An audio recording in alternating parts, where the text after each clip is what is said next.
Well, good morning. It is a privilege and pleasure for me to introduce an individual I've known for a long time. He's also the best-selling author of his latest book, Building a Magnetic Culture. Please welcome Kevin Sheridan.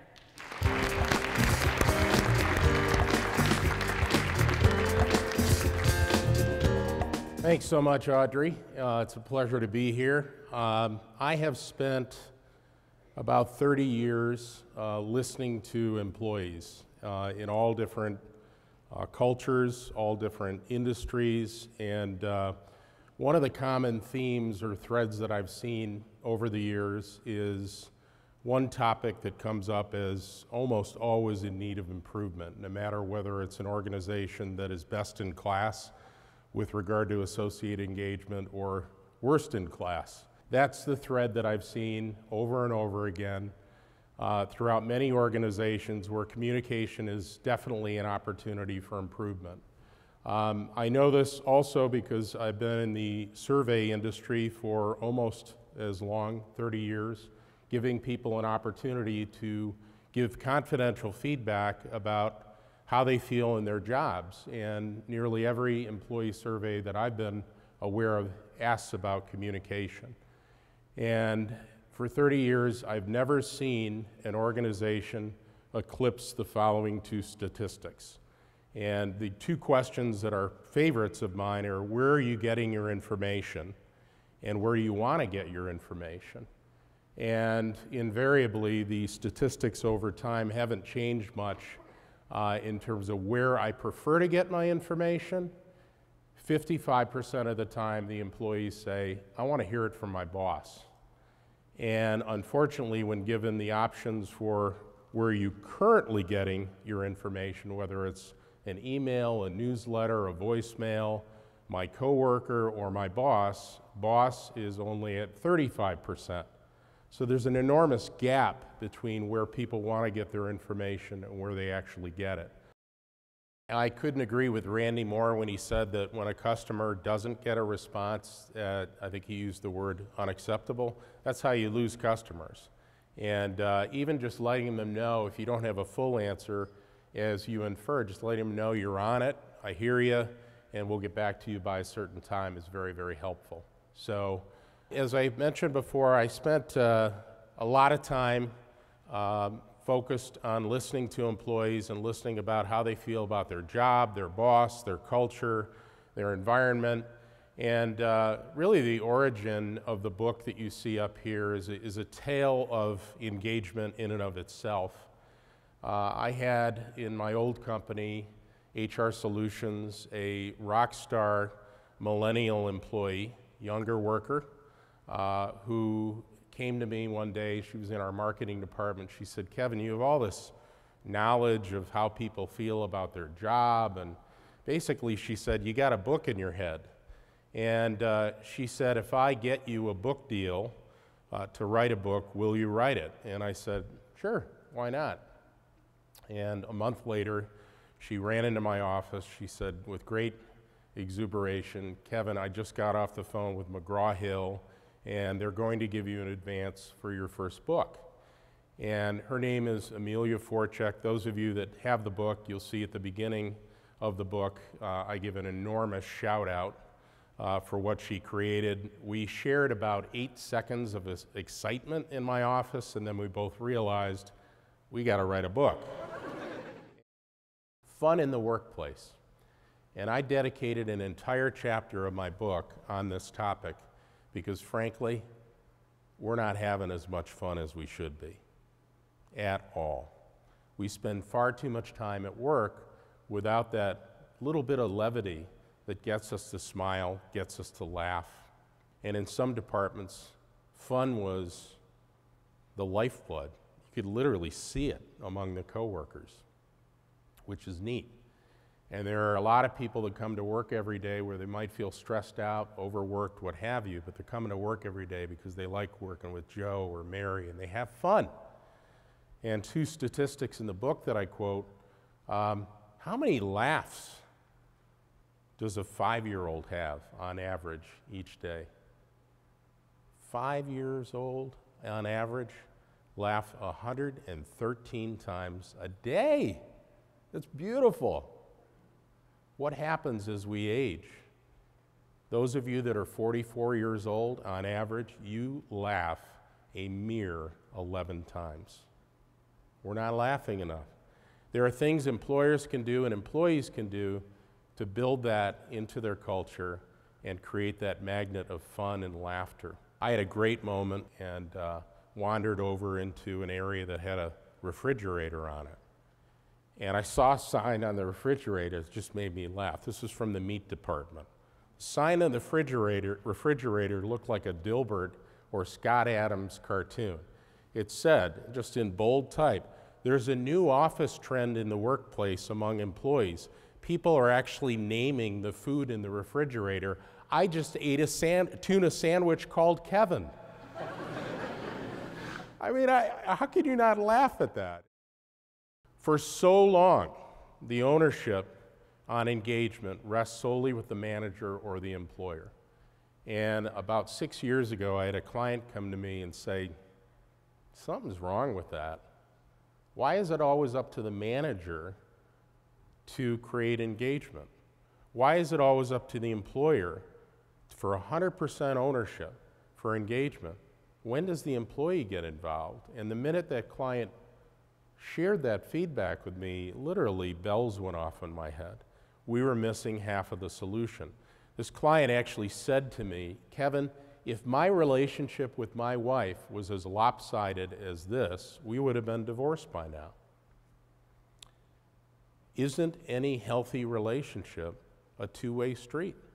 And he said, "My relationship with my kids, my church, my family, my community, it's a two-way street. Why should engagement be anything different?" And that's why we have created a solution where employees begin understanding their own engagement and what they could do to become more engaged. Let's go back to driver number one. How many times have you heard an employee say, "Oh, my manager didn't thank me"? I never hear any positive appreciation, and they go on and on and on with the story. Yet they don't step back and say, "Well, wait a minute, if I'm an associate that I feel I'm not getting recognition, can I get it? Can I go to my boss at the end of the week and say, 'Hey, Joe, this is all that I accomplished this week. I'm curious, did I do anything this week that really stood out?' And then get recognized."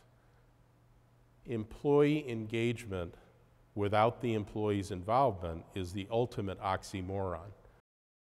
A magnetic culture, that term, we actually, at my old company, we trademarked that term about 12 years ago. And what I liked about it is I like the fact that it really embodies what engagement is all about. A magnetic culture will draw top talent in like a magnet does.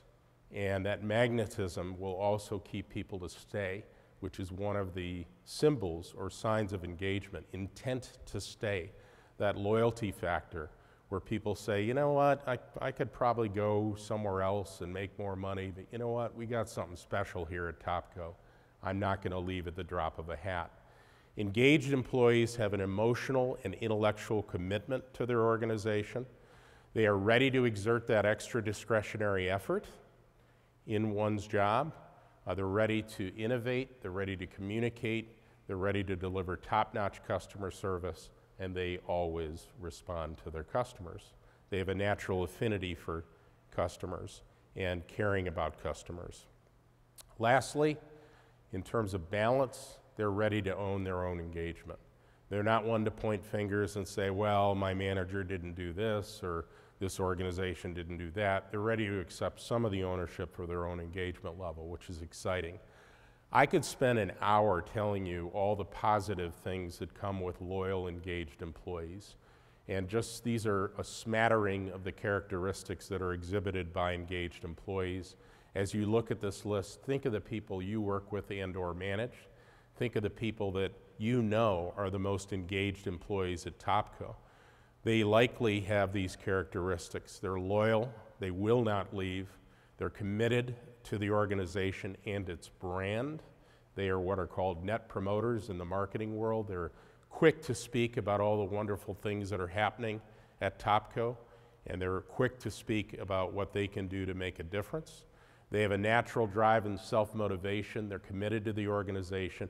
They get a lot of their engagement from their job content. They know that their skills and abilities are best utilized when doing their work, which is exciting. They have a natural optimism, which you'll see visually in a minute. They're very supportive of their coworkers. Ready to be mentors. One of the great best practices of how do you take somebody in the middle who's not engaged and not disengaged, marry them up with one of your A-player engaged people. Let that A-player engaged person be a mentor for that person that's ambivalent or in the middle, and they will offer their support. They're an inspiration to others. They have a natural positivity, if you will, and as I mentioned before, they provide great customer service. They have a natural affinity to do just that. Here are the 3 buckets of engagement. This data comes from my old company, HR Solutions. One of the most shocking things of this pie chart, if you've not seen levels of engagement, is just how few people are engaged. Only 27% of the North American working public is considered to be engaged. This is based off the 16 questions in a survey, which is an engagement survey. And the other big wow is looking at that huge middle category, ambivalent. These people are not engaged and they're not disengaged. Those of you that are managers, one of the great things you can do as a result of this survey is think about your pie chart. Think about the people you manage. Who's in the middle? And what do they look like?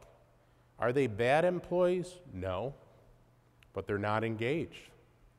And I know there are people old enough in the room to remember that old Dunkin' Donuts commercial where Harold the donut maker at 4:30 in the morning, time to make the donuts.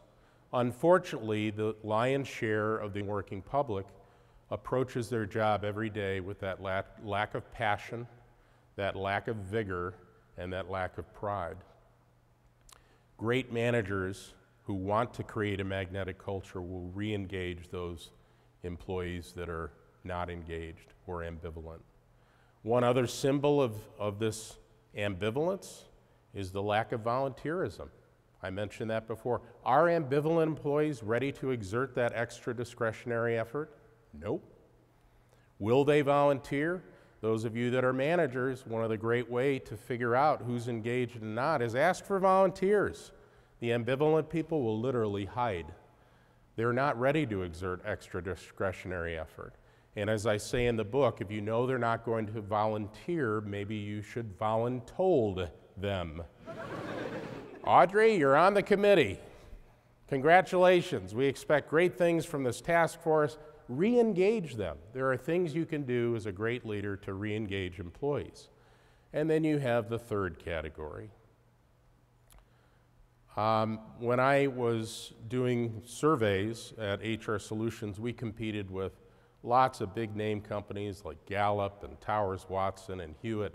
All of them had names for this third category of employees. Gallup's name? Vampires. Why? Because they're sucking the lifeblood out of their manager in the organization. You're trying to do great things, and these are the nefarious people that will immediately shoot it down. We'll never make it. You know, when you announce some positive, great new program, they're immediately attacking it. All of the management gurus out there, from Peter Drucker to Stephen Covey to Quint Studer in healthcare, all of them, in looking at their advice on how to manage this population. Transition. You can coach and you can hope, but the reality is you're not going to be able to take that actively disengaged employee and turn them into an A player. You can actually see this on the first day when you're trying to take the time to onboard a new associate so they're engaged day one. How does that new employee interact with their coworkers? Well, the actively engaged person will immediately seek out that work and say, you joined a great team. Let me tell you all the great things we're doing here at Topco. Let me know if I can help in any way. Congratulations, have fun. The other end of the spectrum, let me tell you what it's really like to work here. Immediately spreading gossip. There is a correlation between the amount of gossip in a workplace and the amount of disengagement.